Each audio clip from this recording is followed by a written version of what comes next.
Thanks for all the thumbs up. Welcome to today's Thinking Thursday, which is a really lovely session because we're going to be speaking about the positive sides of ADHD today.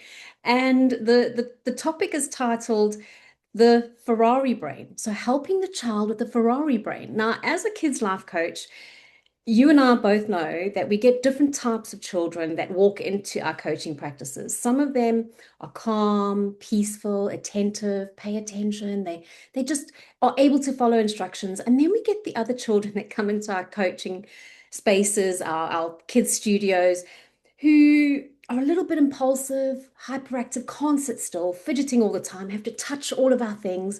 Now, over the years, and I mean, I've been doing this work, as you know, for 2 decades, but over the years as a school teacher already, I started noticing that there was a subtle difference between the kids that were calm and the kids who were a little bit hyper. And the subtle difference was this one thing, and that's what we're going to discuss today, is the way their brains processed information. And for the child whose brain was able to process information in the normal way that we do through our five senses, they were able to stay calm in my studio. They were able to stay calm in my classroom, even with lots of stimuli. Whereas the child who came in who had difficulty processing too much stimulus, they were the ones who really struggled to concentrate. So I learned very early on how to identify those two types of brains. But I also learned early on, considering that at the early stages of my career, my niche was my coaching career, my niche was ADHD children. So I had a lot of children being referred my way by teachers and psychologists to come to me to support children with their skills relating to their behavior management.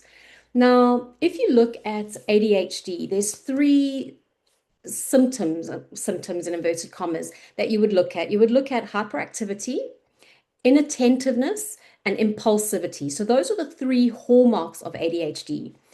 So when I first started working with children, what I used to do was to teach them the opposites, right? So hyperactivity is the inability to slow down. So I would show them how to slow down. The inattentiveness, I would give them techniques to help them concentrate, right? The um, impulsiveness that they had, I would give them strategies to ground themselves to make sure they could make better choices. So I wasn't doing rocket science stuff, right? But I noticed that this wasn't happening in the classroom, this wasn't happening in the schools, and the psychologists that were working with these children certainly weren't doing this back then when I started. As the years have progressed, there has been a progression, and classrooms have started accommodating for neurodiverse brains because, at the end of the day, true ADHD, and I'm saying true ADHD because I'm going to explain what the opposite is, the fake ADHD. True ADHD is when a child is born with a neurodevelopmental disorder that is genetic, and you will generally see that reflected in the parents. Okay, so that's true ADHD. It's how the brain is hardwired.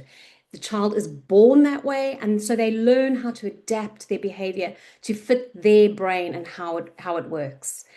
The other part that I've noticed over the years in my work, in my coaching space, and also in my classroom, is that there's another type of ADHD that shows up, and I would suppose you could call it pseudo ADHD. It's the fake kind.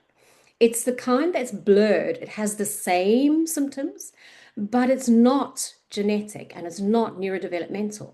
It's caused by environment, and it's caused by generally traumatic early childhood experiences or adverse childhood experiences that a child is faced with. And what happens is neurologically, the brain hardwires itself to adapt to that threat.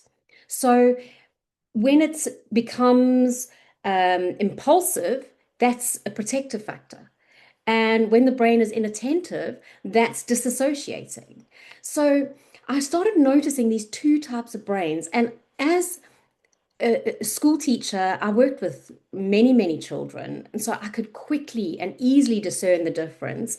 But I know even though the conversations have changed now and we've become more trauma informed in the way we work with children, and as kids life coaches, we should always be trauma informed. We should never ever work with a child and assume that everything's okay behind closed doors because we don't always know. We don't know what's going on behind closed doors. So a child may show up in our coaching spaces who is facing trauma behind closed doors, maybe a mom and dad who's going through a divorce and there's lots of fighting at home. And so the easiest thing for the school to do, because teachers like control, I wasn't one of those teachers, thankfully. That's why I left the profession. But most teachers like control because you need to keep chaos out of your classroom. So, what is the easiest way to gain control when a child is not behaving in a classroom? What do? You can fill in uh, an assessment form and you refer the parent to a pediatrician, psychiatrist for assessments. And what is the label that generally gets popped on is ADHD. And that happens more often than we know, and it's still happening. And I feel, and there is research to back this up. I feel that there is a leaning into the ADHD label rather than leaning into prevention and looking at how we can stop the trauma from mimicking true genetic ADHD. Because I believe children who have genuine ADHD, they deserve the special provisions. They deserve to have a special seat in the classroom where they're not as distracted. They deserve to have grounding techniques and calming. They deserve to have devices to help them if they need to. That is their right. Their brain is neurodiverse. They deserve that. So, with so many children showing up with these ADHD symptoms, it's becoming harder and harder for teachers to manage. And that's where we come in as kids' life coaches. And this is the wonderful part, right? This is the part where we get to show up and do the part that the schools don't have time to do. And we can do the part that the medical system doesn't do. Because for ADHD, true ADHD, that's just the name I'm going to use, for true ADHD to be treated, there's three pathways, right? The first is medication, and that's the front line.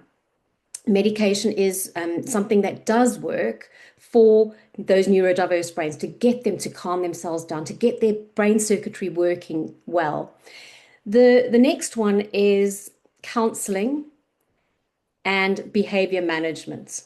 Okay, so that's where we fall into play. That is where we can offer strategies for the child to be able to cope. And then the third one is the parenting side of things, offering parents strategies to be able to cope with their child's brain and how it works.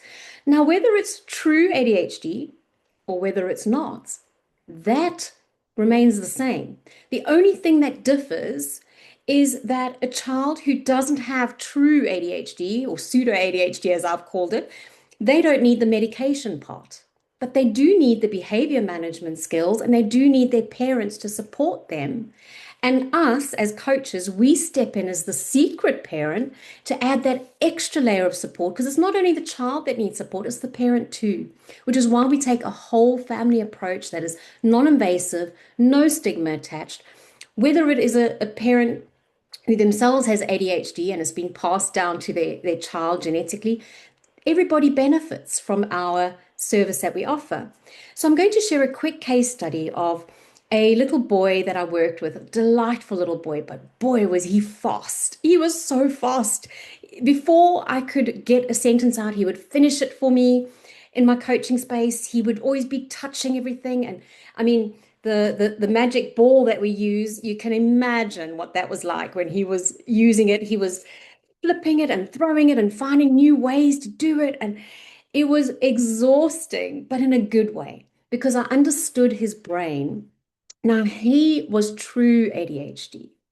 And I sat him down and I said to him, has anybody ever explained to you how your brain works?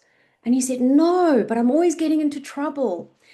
And I just entered into a really gentle conversation with him. And I said, do you like cars? And he went, yes, I love cars. I said, what's your favorite car?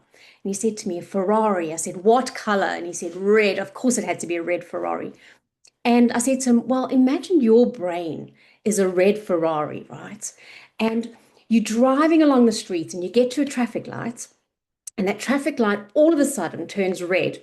And you're driving so fast, will you be able to stop at that light on time? And he goes, oh, no, I don't know. The brakes are good. And we had this whole discussion about how he wouldn't be able to stop on time. There may be an accident, and he may be would cause harm to other people in his beautiful Ferrari, scratch it, whatever. So we had this wonderful discussion where we unpacked how his brain worked. Then I compared his brain to a neurotypical brain, a brain that doesn't have the speed that his does, the impulsivity. And I said to him, right, if you couldn't have the Ferrari and you had a budget, what car would you choose then? And he said to me, oh, I'd choose a Mini. I like a Mini. I was like, okay, Mini Cooper, great. I said, so we're going to have a race with the Mini Cooper and the Ferrari. Let's go. And we simulated this, getting up to the traffic light. And I said, who's able to stop first? Who's able to stop quickest? He went, oh, and then the penny dropped that his engine was a lot more powerful. And so it was harder for him to stop. So we spoke about strategies on how he could then mitigate that. How could he make sure that he stopped at the same time as the Mini? And the only solution he came up with, not me, his solution was take the foot off the accelerator a little bit. Don't put so much gas. Simple, right? And that is what our coaching does. Our play-based coaching gives children our 5 tools and our 7 key ingredients, and those help a child to slow down their brain through relaxation techniques, breathing, mind holidays, through the nutrition that they eat. Their brain starts calming down. And when that becomes part of the daily routine, that child learns strategies for calming down so that during the day, when they have incidents that may call for a quicker response, like a teacher saying to them, sit on your chair, you need to do your work, or having to do their homework later on in the day, that they can actually manage to concentrate. A child who doesn't have those strategies in place, who has not been coached with the behavioral activation to be able to calm themselves down, and that also is a nervous system thing. For those children who do not have true ADHD, calming the nervous system down because of a trauma response is also just as beneficial. And that is why our coaching works so incredibly well.